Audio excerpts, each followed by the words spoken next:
Mwathani agocwo rĩngĩ.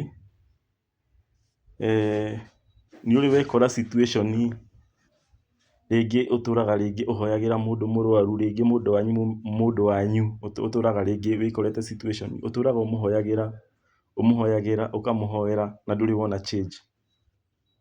Rĩngĩ hagakinya ũgakua ngoro ũkona ta Ngai ataiguaga mahoya. Rĩrĩ nĩrĩo ihinda ndĩrenda kũmwĩra atĩ Ngai nĩ aiguaga mahoya ma mũndũ wothe wĩ mũhuro wa riũa.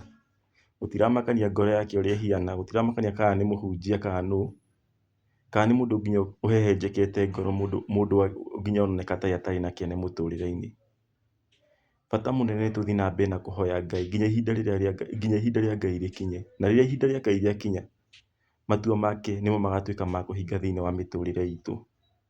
Tũthiĩ na mbere na gwĩtĩkia Ngai, kũmũhe ngoro citũ na kũneana mĩtũrĩre itũ moko-inĩ ma Jehova. Na tweka ũguo Ngai nĩ egũtuĩka wa gũtuonekanĩra.